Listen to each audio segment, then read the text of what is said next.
You know, commercial feeder fishing is a massive part of what we do nowadays, but I always get asked the same questions. Which feeder do I use? Do I use ground bait or do I use pellets? Well, hopefully I've got the answers to your questions, and I'm going to show you a few tips which I do, which helps me catch loads of fish. First thing you do when you go to commercial fishery, check the rules. Go on the website. Have you got to take your own pellets? Have you got to use the fishery pellets? Find out what it's all about, the rule, what length do I use, and everything. Get all the information before you get there. If you've got to use their pellets, what I always do when I get there, it's the first thing I do when I get to my peg. If you haven't got to use their pellets and you've got pellets at home, you can prepare them at home.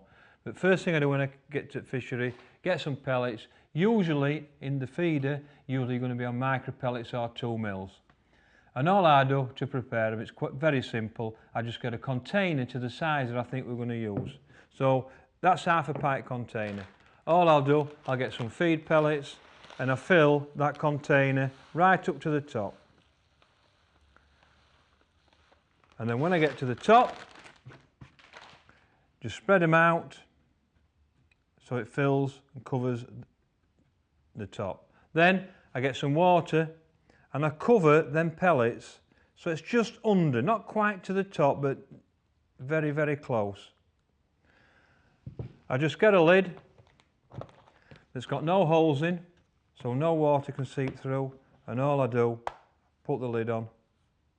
And then all I do then, I just keep turning it over, 2 minutes, do it again for 2 minutes, and just keep doing that 2 or 3 times while you're preparing your other bait. And all that does, the water seeps through and keeps seeping through to the pellets, so you get a sort of a nice mixture. And that's all that you do, and then just leave them. Just put them to one side, and usually that takes about half an hour. But of course, I've got some prepared. Once they're prepared, you can pick them up and you can feel that they're nice and soft and spongy. And you'd expect them to stick together. And also, because they're swelled out fractionally, you'll find out that the tub is actually bulging. So, will I use them straight from like that? No, I won't. And the reason for that is usually, because in pellets nowadays there's not as much oil as there used to be, they won't stick on the feeder so good.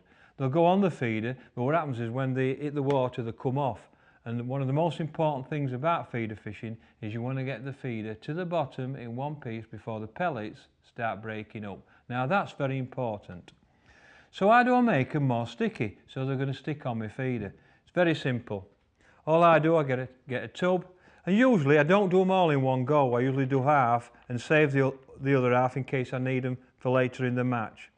So I usually take half the pellets out, put them to one side, and I get what we call sticky pellet. Now the idea of sticky pellet is exactly what it says on the tin. It's going to stick the pellets together. So we stick the pellets together so they'll stick on the feeder. And usually I just get a spoonful like that and spread it evenly over the pellets. Then all you have to do is mix them. Now this procedure I usually do 5 minutes before I start fishing. And I usually just, like that, spread it around so it becomes an even spread. And you'll find out the sticky pellets absorbs into the pellet, and it's so that when you go like that, you can see that made them very, very sticky. And it's as quick as that and as simple as that. Now, like I said, I do that 5 minutes before I start fishing. And what you find out is that that's the perfect bait. So I've got my bait prepared. Now then, do I use pellets or do I use ground bait? Well, the answer to that is I don't know. The fish will tell you. The fish tell you what they want to eat. So when I go to a fishing and I'm not quite sure, what I try to do is start on pellets, because I think that's the safest bet. Start on pellets. If you're not getting a bite, then change to ground bait around the feeder. Or the other way around. And try and work out what the fish want best. The fish will tell you. If you're catching more on the pellets than the ground bait, then obviously it's pellets. If you're catching more on ground bait than pellets, then obviously it's ground bait. It's as simple as that. Every time I go fishing, I don't know whether I'm going to be on pellets or ground bait. And you have to work it out yourself during the day. So if you prepare both, you've got the choice of both. So that's my pellets done. So what kind of feeders am I going to use? And how do I put my bait on the feeder? How do I prepare it for casting in? Well, I think there's 3 styles of feeder that I'm going to be using on a commercial fishery. The most common is the method feeder. Now the method feeder, I like the method feeder for fishing up to 5 foot of water. I think 5 foot of water, that's about its limit. And the reason for that is I want to get that feeder to the bottom in one piece before it starts breaking up. And I think any deeper than that, it actually breaks up and the bait comes off and the hook bait comes off, therefore you're unlikely to get a bite. I also like the method feeder because the fish can get it at all different angles, so they can come in and home in at every different angle, and then there's just a ball of bait laid in the bottom. I think, you know, most times that's the feeder I'm going to be using. One of the others is pellet feeder. Now when I'm fishing above 5 feet of water, or even, you know, very deep water, I like the pellet feeder. And I like the pellet feeder because when it's prepared, I know that'll get to me the bottom in one piece. What I don't like about the pellet feeder, and why I prefer the method feeder, is the fish can only get at it one way. Now some people like that, but I don't. They can only get it from the front. So if they come this way, they don't necessarily see it. That's why I don't like the pellet feeder. But when you're fishing in deep water, you haven't got really a choice. So that's why I like the pellet feeder. The other one is a banjo. Now I like the banjo when it's hard, winter time, spring, autumn, before the fish start feeding really, because there's not a lot of bait on that little, what I call a little dinner plate. So I like the banjo for when you don't need a lot of bait or it's hard fishing. It's just what I like. So them's the 3 feeders that I use. So I use a method for up to 5 foot, pellet feeder above 5 foot, and a banjo when it's difficult. And I keep it as simple as that. So how do I prepare my hook bait, and how do I put the hook bait onto the feeder so the fish will come in? Well, it's quite simple really. First of all, let's talk about a method feeder. First of all, that's a free inline feeder. You can get them elasticated as well, but the commercial fishery that you go into will have a set of rules. And on a lot of fisheries that I go to, you can't use elasticated feeders, so you have to use inline. Now to prepare an inline, all you do is thread the 6-pound line through, which is all I use on a commercial. Just thread the line through. So it's actually free running on the line. You can see that's moving up and down. Then, one of the greatest little inventions ever made is a Corum quick change bead. They're a fantastic tool. And all you do, they come in 2 parts. You get the bead part and you put it through so the bead is facing the feeder. Put that loose on the line. Then the other part is the connector. And in the connector you've got a little hook where the hook length goes to, and there's a hole. Pass the line through the hole, put up the line and create a loop. Pass the line around itself 7 times, lucky 7. And then where the bead is and the loop, pass your loose line through once and through twice. And then just pull it gently so that you can see now that the line is moving up towards the connector. Wet it, as you always wet knots, and pull it tight to the connector.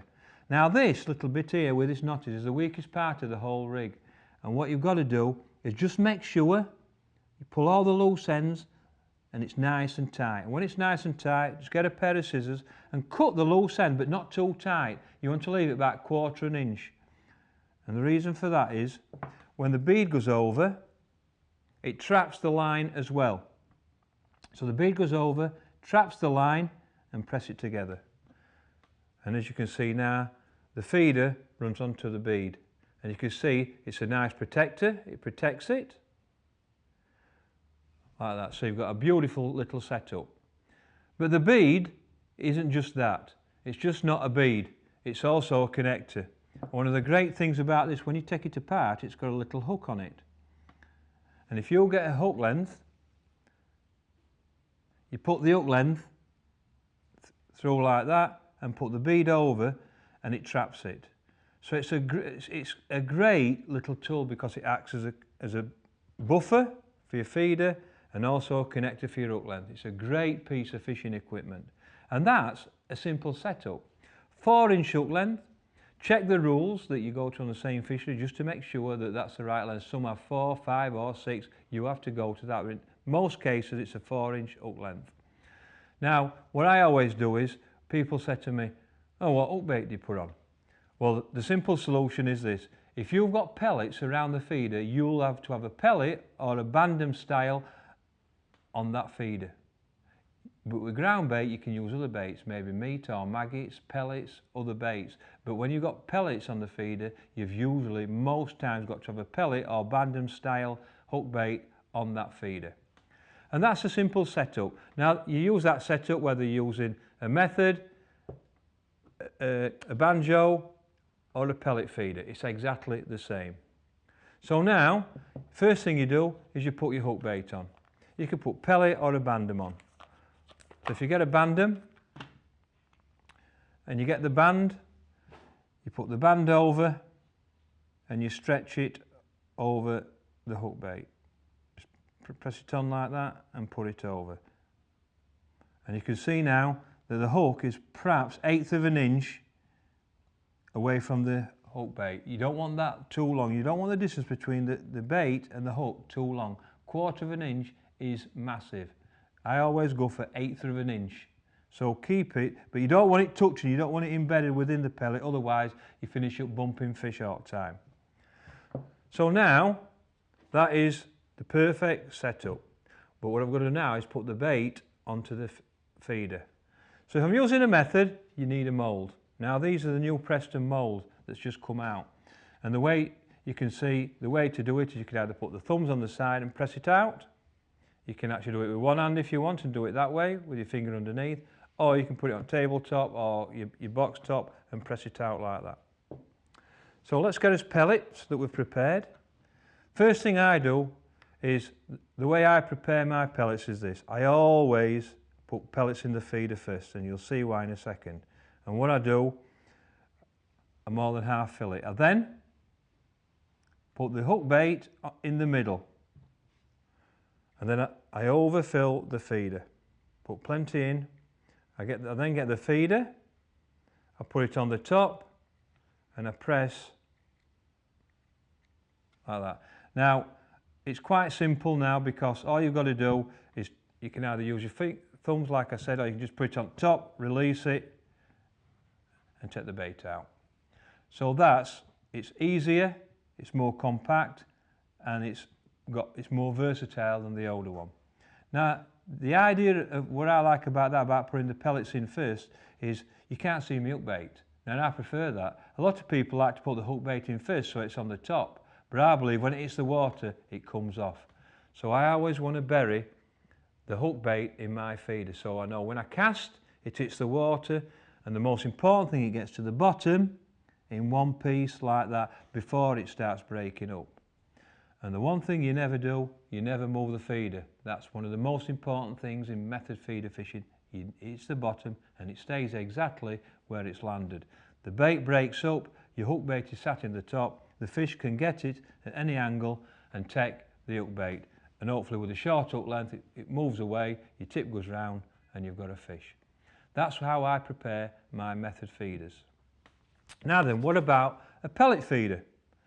Well, the first thing with pellet feeder, one of the new ones now, is it's got holes in the back and the water pushes the pellets out. To prepare it in that, all I do, I just put some in first like that. Don't press them in too hard, you don't need to. Just press them in like that. When you get 3/4 full like that, get the hook bait and put it in the bottom like so. And all you do, you cover that hook bait. And just a little thumb, not too hard like that, and you can see again, you can't see the hook bait. And that's all that you do. Now I know, because most of the bait is covered in, that will get to the bottom in one piece, which is what I'm trying to do. The water in the holes here and in the top push the pellets out, which pushes your hook bait just here. The fish come in and they take it. So that's how you fill the pellet feeder. The banjo. Now I love the banjo. I think it's a great way of catching fish. Now you can get moulds and other, for a banjo. Unless you want lots and lots of bait, I don't use the mould.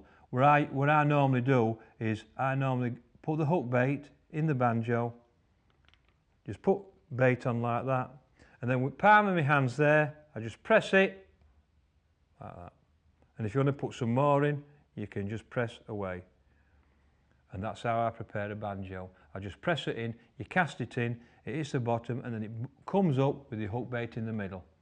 Now, them's the 3 ways that I prepare my feeders. Each one of them have got a different way of fishing, and each one of them has got its own style and to be used in the right conditions. And for me, I keep it as simple as that. I don't complicate it, and all my styles of fishing, whatever type of commercial fishery I go on, that's exactly what I do. So go try it, go get these feeders, go try it, go catch some fish, and just do exactly what I've showed you, and hopefully you'll catch a few more fish. I hope you learned a few things. I hope you enjoyed it.